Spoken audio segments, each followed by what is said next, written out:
Hello everyone, कैसे हैं आप सब। स्वागत है आप सभी का हमारे चैनल द एडेप्टिव साइंस में।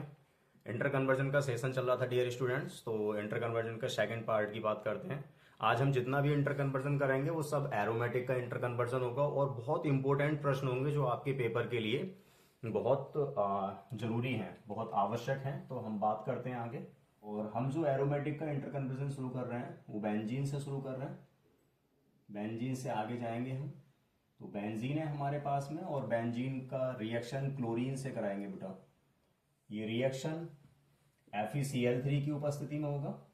FeCl3 और अंधेरा लेंगे आप यहाँ पे, तो आपका क्लोरोबेंजीन का निर्माण होगा बेटा। यहाँ हमारे लिए क्लोरोबेंजीन मिला।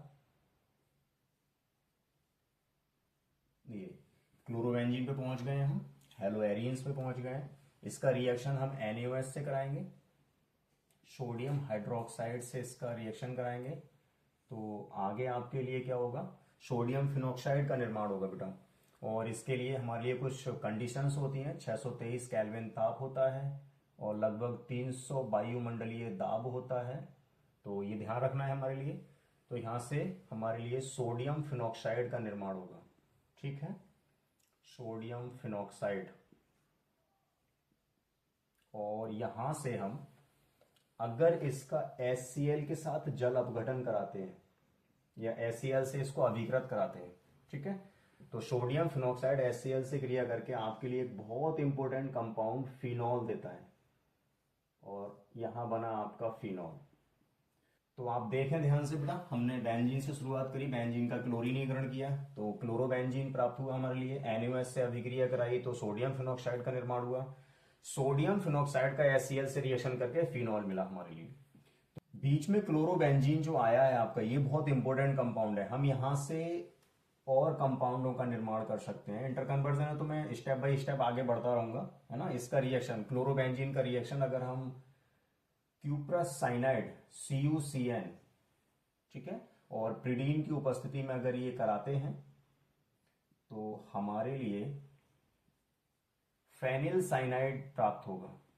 और फेनिल साइनाइड बहुत इंपॉर्टेंट कंपाउंड होता है इंटर कन्वर्जन के लिए, CN। ये फेनिल साइनाइड प्राप्त हुआ है। इसका पूर्ण जल अपघटन, आंशिक जल अपघटन करने से कुछ और इंपॉर्टेंट कंपाउंड बनते हैं, उसमें आगे बढ़ते हैं हम। इसके लिए 475 केल्विन ताप रहता है, तो इतना ये जरूरी नहीं है। इंटर कन्वर्जन में ये सब आवश्यक नहीं होता है, साइड कंपाउंड का कोई जिक्र नहीं होता है, मेन प्रोडक्ट पे हम फोकस करते हैं, ठीक है। तो इसका क्या करेंगे बेटा, अगर हम इसका जल अपघटन करते हैं, किसका, फेनिल साइनाइड का, तो फेनिल साइनाइड का जल अपघटन एक तो आंशिक जल अपघटन है, आंशिक जल अपघटन। ये जल अपघटन HCl की उपस्थिति में होता है। तो अगर आंशिक जल अपघटन कर रहे हो तो इसके लिए कॉन्सेंट्रेट HCl होता है। और अगर आप इसका पूर्ण जल अपघटन करेंगे तो आपको डाइल्यूट HCl का प्रयोग करना होगा। तो फेनिल साइनाइड का जल अपघटन अगर आप आंशिक जल अपघटन करते हैं बेटा तो आपके लिए प्राप्त होगा बेंजामाइड, CONH2। ये बना आपका बेंजामाइड, ठीक है, बेंजामाइड पे पहुंचे आप। और अगर इसका आपने पूर्ण जल अपघटन किया रहेगा, पूर्ण जल अपघटन, मैं सभी इंपॉर्टेंट कंपाउंड यहां पे बना दूंगा आपके, ठीक है, जो आपके बहुत जरूरी है, बहुत आवश्यक हैं। तो उनके लिए हम यहाँ बनाने की कोशिश करेंगे सभी एरोमेटिक कंपाउंड्स के लिए। और ये आपका बेंजोइक अम्ल बनेगा यहाँ पे बेटा। बेंजोइक अम्ल हमारे लिए प्राप्त होगा, COOH, ठीक। बेंजोइक अम्ल, बेंजोइक एसिड मिला आपके लिए यहाँ पे। अब एक बार ध्यान से समझते रहिए आप। ये क्लोरोबेंजीन से हम CuCN का रिएक्शन करा के फेनिल साइनाइड पे पहुंचे। ये फेनिल साइनाइड है बेटा, फेनिल साइनाइड, ठीक है। और फेनिल साइनाइड का जल अपघटन से हमारे ये दो कंपाउंड बने हैं। क्लोरोबेंजीन का एक और इम्पोर्टेंट सब्स्टिट्यूशन रिएक्शन है बेटा, प्रतिस्थापन अभिक्रिया है। तो अगर हम इसका रिएक्शन अमोनिया से कराते हैं, ठीक है, इसको हम ऐसा रखते हैं कि इस साइड की तरफ लेके जाते हैं, इसका रिएक्शन इफ हम क्या करते हैं बेटा, अमोनिया से कराते हैं, NH3 कुछ कंडीशन होंगी, यहाँ पे आपके लिए क्यूप्रस ऑक्साइड रखना होगा, Cu2O, और आपके लिए बेटा 475 केल्विन ताप रखना होगा। तो क्लोरोबेंजीन कन्वर्ट हो जाएगा आपका एनिलीन में। एनिलीन भी एक इम्पोर्टेंट कंपाउंड होता है एरोमेटिक का, ठीक है। यहाँ आपके लिए प्राप्त होगा एनिलीन, और ये बना आपका NH2, ये एनिलीन बना है बेटा यहाँ पे। तो जो भी पॉसिबिलिटीज हैं हमारी जहां से हम आसानी से एक दूसरे कंपाउंड में चेंज कर सकते हैं, वो मैं आपके लिए समझा रहा हूं। यहाँ पे फेनिल साइनाइड का, इफ फेनिल साइनाइड का हम अपचयन करते हैं, ठीक है बेटा, और ये अपचयन आप LiAlH4 लिथियम एल्यूमिनियम हाइड्राइड से करते हैं, तो आपके लिए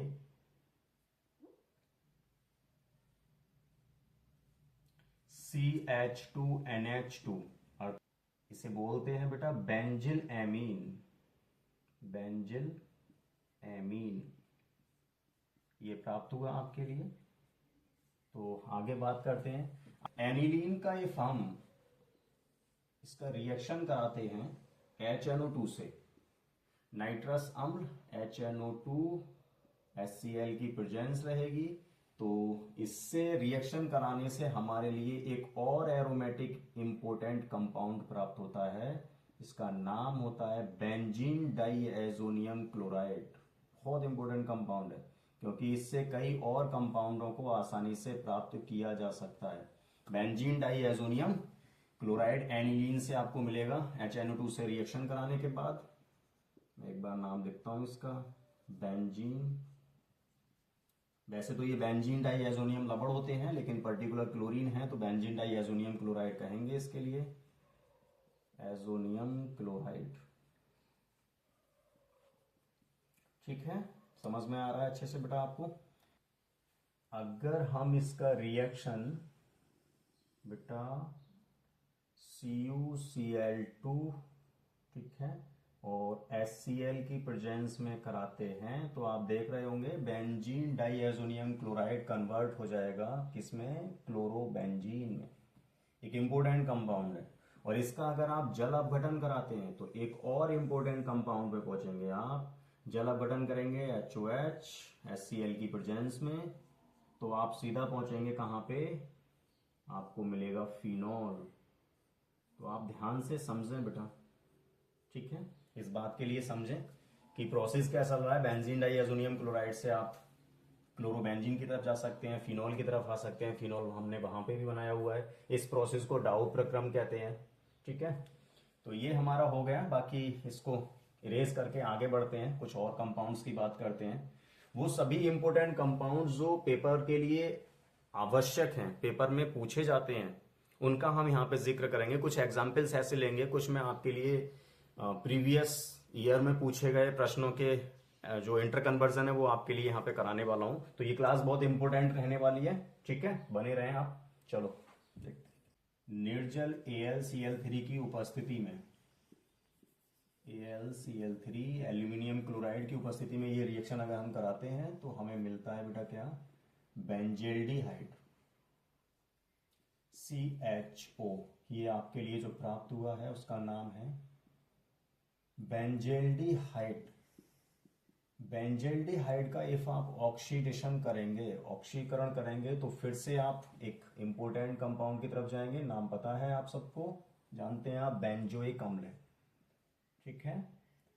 क्योंकि एल्डिहाइडों के ऑक्सीकरण करने से हर बार आपके लिए कार्बोक्सिलिक अम्ल प्राप्त होते हैं, तो यहां पे हमारे लिए बेंजोइक अम्ल प्राप्त होगा, बेंजोइक अम्ल। अब कुछ कंपाउंड बचे हुए हैं जिन्हें हम जो कार्बोक्सिलिक अम्लों के व्युत्पन्न होते हैं, जिन्हें हम बेंजोइक अम्ल से प्राप्त कर सकते हैं, वो मैं आपके लिए बताता हूं। जैसे इसका रिएक्शन अगर हम PCl5 फॉस्फोरस पेंटाक्लोराइड से कराते हैं, तो आप बेंजोइल क्लोराइड की तरफ चले जाएंगे। सब्स्टिट्यूशन रिएक्शन होती है ये, ठीक है। बेंजोइल क्लोराइड CH3COCl, यहां आपको मिला है बेटा बेंजोइल क्लोराइड,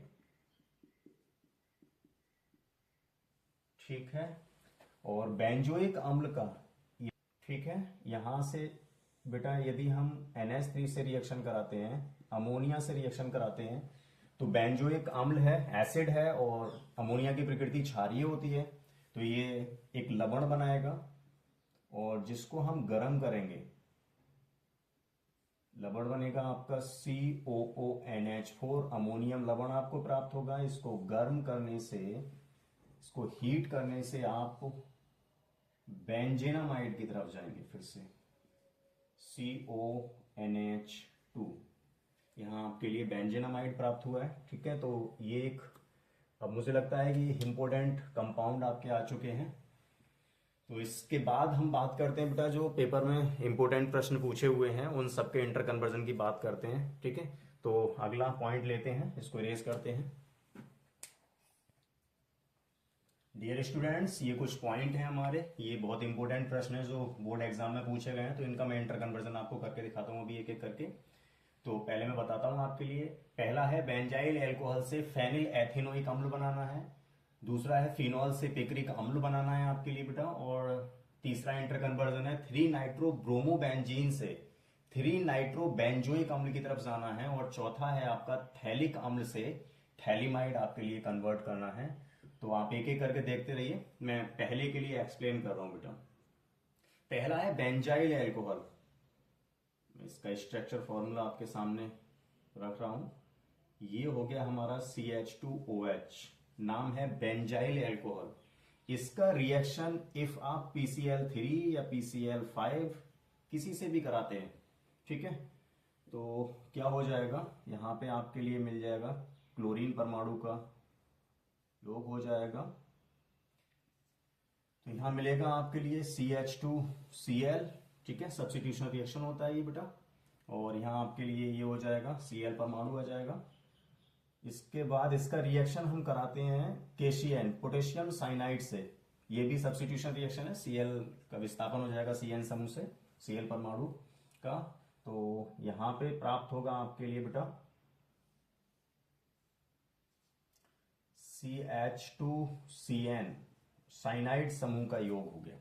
और अभी आपको पता है, मैं पीछे बता चुका हूं इसी वीडियो में कि CN अगर होते हैं, साइनाइड जो होते हैं, उनका पूर्ण जल अपघटन इफ हम कराते हैं, तो हमारे लिए क्या हो जाएगा, कार्बोक्सिलिक समूह प्राप्त होता है, COOH प्राप्त होता है।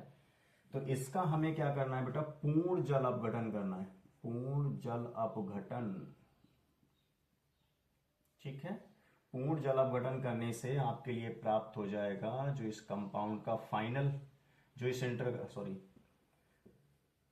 आपको प्राप्त हो जाएगा जो इस इंटर कन्वर्जन का फाइनल प्रोडक्ट था आपका, क्या, फेनिल एथेनोइक अम्ल CH2COOH, फेनिल, ये इसका नाम होगा 2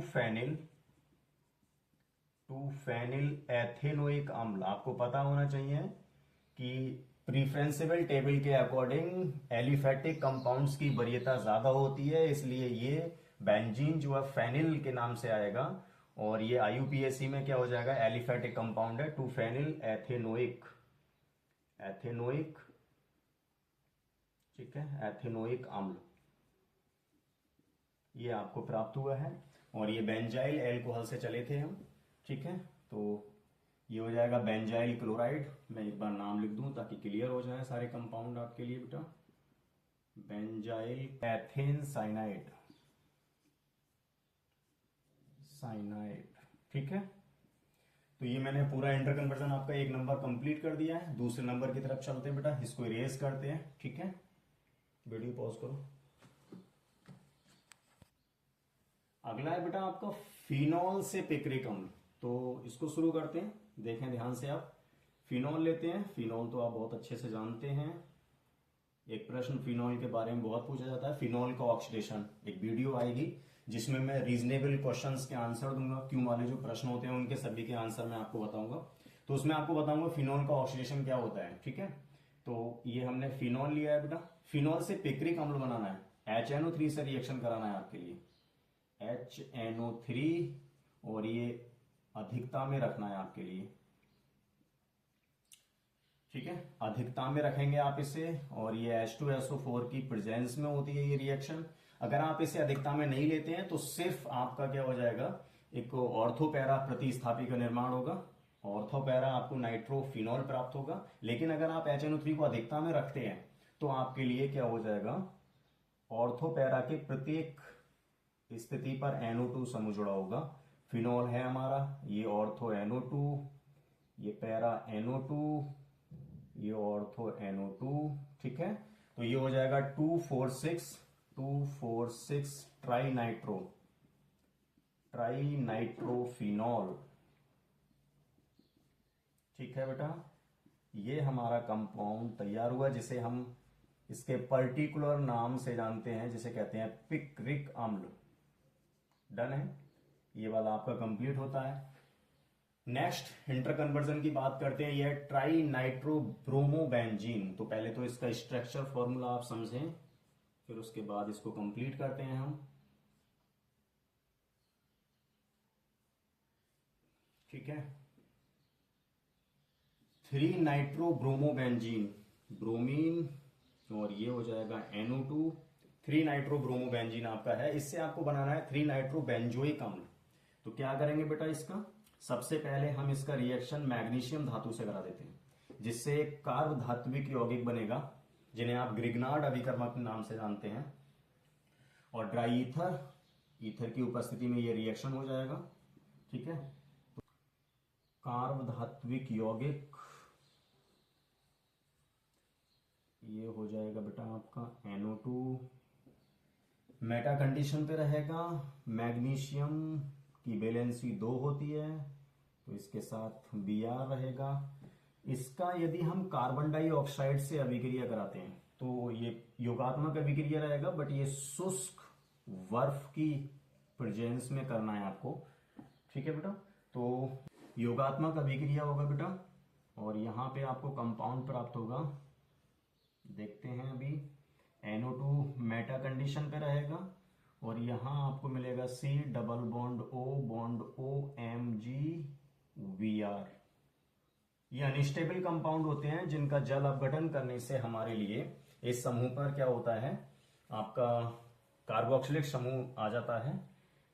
तो यहां पे जो प्राप्त होगा बेटा आपको, वो होगा मेटा कंडीशन पे नाइट्रो अपने स्थान पर रहेगा, और यहां पे हो जाएगा आपका बेंजोइक अम्ल, ठीक है।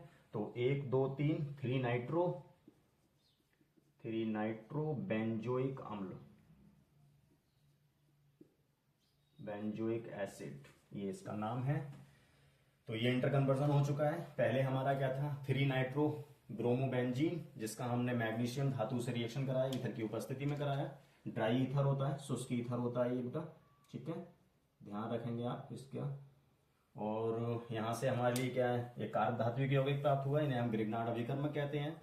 कार्बन डाइऑक्साइड से अभिक्रिया कराया शुष्क बर्फ की उपस्थिति में, तो यहाँ पे आपके लिए क्या हो जाएगा, एक योगात्मक यौगिक प्राप्त होगा, जिसका जल अपघटन करने से, जिसका जल अपघटन करने से अम्ल की प्रेजेंस में ये जल अपघटन होता है, और आपके लिए क्या होता है, 3 नाइट्रोबेंजोइक अम्ल प्राप्त होता है। तो ये 3 इंटर कन्वर्जन कंप्लीट हुए हैं। इसको इरेज करते हैं, आगे चलते हैं बेटा। देखो चौथा इंटर कन्वर्जन क्या है आपका, थैलिक अम्ल। देखते हैं बेटा, थैलिक अम्ल के लिए बेंजीन बनाना है, इसकी 2 पास वाली जो पोजीशंस होती है उन पे आपके लिए कार्बोक्सिलिक समूह रखना है, ठीक है। और ये हमारा थैलिक अम्ल है। इस थैलिक अम्ल से आपके लिए कहां पे जाना है, थैलेमाइड पे जाना है। तो एक काम करते हैं हम, फॉस्फोरस पेंटाऑक्साइड P2O5 की प्रेजेंस में इसको गर्म करते हैं। निर्जलीकारक का कार्य करता है, जिससे H2O जल का एक अणु निष्कासित होगा, और एनहाइड्राइड में ये कन्वर्ट हो जाएंगे। तो यहां पे आपके लिए क्या हो जाएगा, एनहाइड्राइड प्राप्त होगा, C डबल बॉन्ड O ये कुछ इस कंडीशन में होते हैं, ठीक है। तो यहां पे हमारे लिए क्या हुआ बेटा, थैलिक एनहाइड्राइड प्राप्त हुआ, थैलिक एनहाइड्राइड, ठीक है, हाइड्राइड, एनहाइड्राइड, ओके, ये हुआ। इसका रिएक्शन हम क्या करेंगे बेटा, NH3 अमोनिया से कराते हैं। तो अमोनिया से रिएक्शन कराने से क्या हो जाएगा, ये थैलेमाइड में कन्वर्ट हो जाएगा यहां से, और कुछ इस तरीके का कंपाउंड आपको प्राप्त होगा, ठीक है। जल के एक अणु का निष्कासन होगा और सेम प्रोसेस रहेगा इसका, C double bond O bond NH bond C double bond O bond NH। ये आपका जो बना है इसे हम थैलेमाइड कहते हैं बेटा, ठीक है। तो ये भी इंटर कन्वर्जन कंप्लीट हुआ आपका।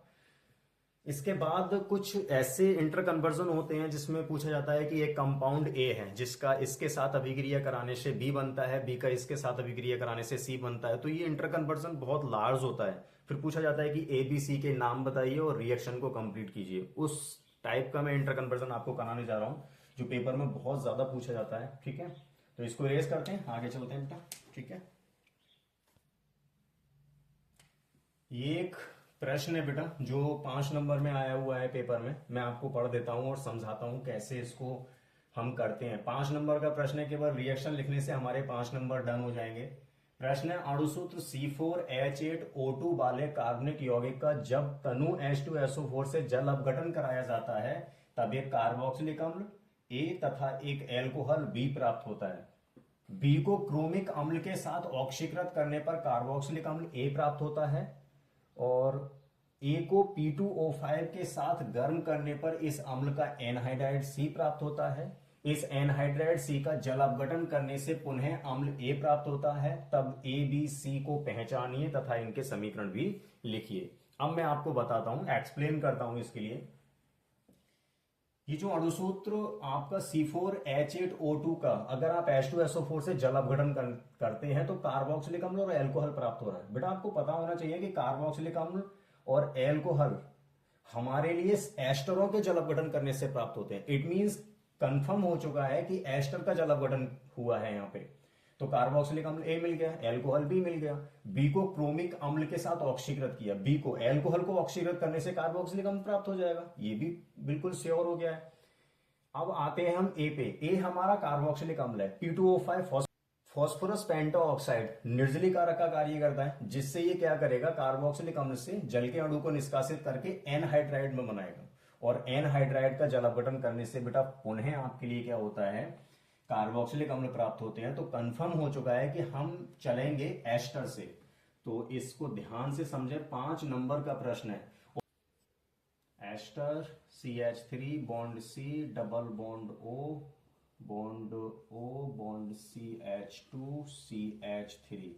ये बेटा जो अणुसूत्र है हमारा उसका एस्टर मैंने यहाँ पे तैयार किया है। एक बार कंफर्म कर लें, 4 कार्बन 8 हाइड्रोजन 2 ऑक्सीजन के मॉलिक्यूल जल अपघटन करेंगे H2SO4 की प्रेजेंस में। तो एस्टरों के जल अपघटन करने से कार्बोक्सिलिक अम्ल और एल्कोहल प्राप्त होता है, क्योंकि उनका निर्माण ही कार्बोक्सिलिक अम्ल और एल्कोहल के योग से होता है। तो बॉन्ड यहां से ब्रेक करेगा बेटा, और यहां से बॉन्ड ब्रेक करेगा तो एक बनेगा CH3COOH और एक मॉलिक्यूल मिलेगा आपके लिए CH3CH2OH एल्कोहल का। अब इसमें बोला गया है कि एल्कोहल B है, तो एल्कोहल B है मेरा, और कार्बोक्सिलिक अम्ल जो है मेरा वो क्या है, ए है बेटा। तो ये हमारा ए कंपाउंड हो गया। तो मैं इसके लिए बोले देता हूं एसिटिक एसिड, क्योंकि नाम हमसे पूछा गया है। एसिटिक एसिड मिला है हमें, एथिल एल्कोहल मिला है बेटा, एथिल एल्कोहल प्राप्त हुआ है। अब इधर आते हैं, ये एस्टर है बेटा, ये कंफर्म किया आपने समझा कि एस्टर है, जल अपघटन करने से आपके लिए कार्बोक्सिलिक अम्ल एथिल एल्कोहल मिलेंगे। तो बी कंपाउंड ए और बी हमारा प्राप्त हो गया है, कंफर्म भी हो गया है। इसके बाद बोला गया बेटा कि क्रोमिक अम्ल, ठीक है, क्रोमिक अम्ल H2CrO4 इससे बेटा होगा क्या, ये अल्कोहल को ऑक्सीडेशन करने से कार्बोक्सिलिक अम्ल ए बोला है ना, कार्बोक्सिलिक अम्ल आपके लिए ए प्राप्त होता है। बी को क्रोमिक अम्ल के साथ ऑक्सीकृत करने से कार्बोक्सिलिक अम्ल ए प्राप्त होता है। क्योंकि अल्कोहल है तो आपका कार्बोक्सिलिक अम्ल में कन्वर्ट हो जाएगा CH3COOH। कार्बोक्सिलिक अम्ल एसिटिक एसिड, फिर से हमारे लिए ए प्राप्त हो गया। ध्यान से देखें, यही चल रहा है ना।